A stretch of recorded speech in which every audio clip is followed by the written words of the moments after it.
La force d'accomplir, accomplir toujours plus, aller toujours de l'avant, ça va te donner la capacité de pouvoir accomplir et de pouvoir créer des choses qui vont rejoindre ta vision du moyen terme et ta vision de long terme.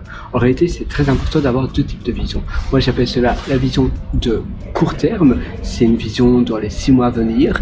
Eh bien, quel est ton objectif principal que tu as envie d'accomplir, que tu as envie de réaliser, qui pour toi compte énormément. Et puis ta vision de long terme, c'est une vision un peu plus vague, c'est qui est-ce que tu as envie de devenir d'ici 6 mois, d'ici 5 ans, 5 à 8 ans.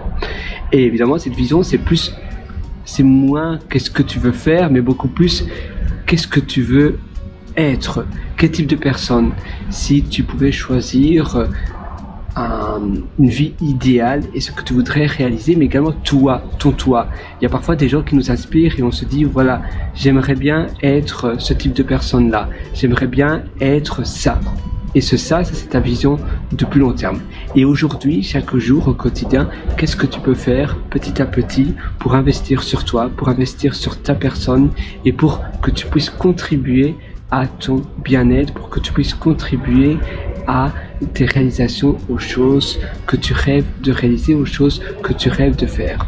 Évidemment, c'est pas toujours facile. Parfois, on est influencé par notre entourage, par l'environnement qui nous entoure, par les gens, par le pays, etc. Si c'est maussâtre, tu vois, il fait pas très beau aujourd'hui, pour ma part, et il fait tout gris en réalité. Et vu que c'est l'hiver, il commence déjà à faire noir, oui.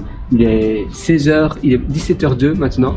Donc 17h02, c'est déjà l'heure quasiment de la nuit. Et les jours alors raccourcissent. Et c'est vrai que les choses que l'on réalise sont différentes. Les choses que l'on réalise sont différentes parce que, par définition, on est impacté également par la météo, par le temps, par la température, etc. Et tout ça, c'est des facteurs. Tu peux déménager, tu peux aller dans d'autres pays, mais tu peux aussi, par exemple, rester chez toi, plus cocoon, un peu comme le Hug. Tu sais, le Hug, c'est un mouvement danois. D'ailleurs, j'en parle dans mon livre, Le succès n'est pas loin. D'ailleurs, je vais te mettre un lien en dessous en description. Si ça t'intéresse, le succès n'est pas loin. Le Hug, c'est une philosophie danoise.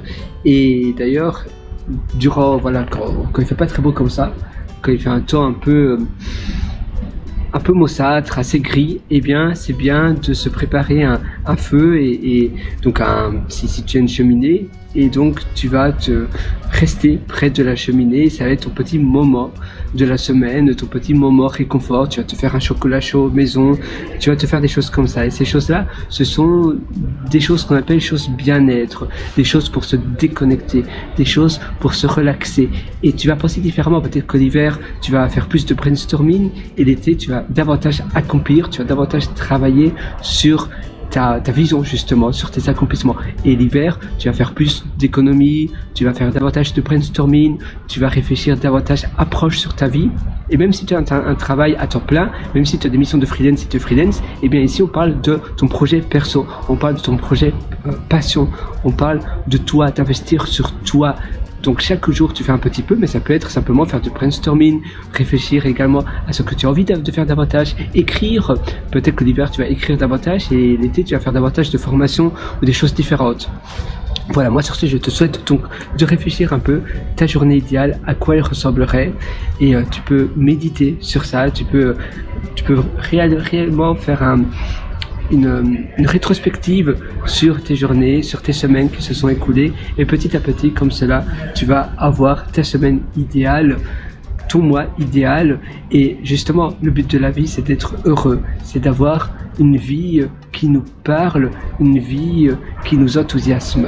Moi sur ce, je te souhaite absolument tout le meilleur. À nouveau, tu as mes formations en dessous en description, donc tu as mon livre, mais également mes formations. J'ai hâte de te retrouver de l'autre côté dans mes formations et dans mon livre. Et je te souhaite donc d'exceller. À nouveau, le meilleur moment pour passer à l'action, c'est aujourd'hui, c'est maintenant. Ça ne sert à rien de remettre à plus tard ce que l'on veut faire aujourd'hui. Non, le bon moment, c'est aujourd'hui. Et finalement, moi j'adore cette phrase-là, c'est que tout est possible dans la vie, il suffit de le vouloir. Si tu le veux vraiment et que ça devient ta priorité numéro 1, que pour toi ta priorité numéro 1 c'est optimiser ta vie et tordre davantage chaque jour un peu plus vers ta vision, vers tes objectifs que tu veux réaliser, et bien ça, c'est tout bénéfique pour nous parce que on veut justement, on va investir sur nous, on veut investir sur notre personne, on veut être heureux chaque jour, davantage plus épanoui, et c'est pour cela qu'on veut étendre notre zone de confort en comparant nous-mêmes par rapport à nous de hier, et petit à petit, comme cela, tu vas voir, tu vas progresser et tu vas avoir la vie de tes rêves. Moi, je te souhaite tout le meilleur du fond du cœur, vas-y, fonce.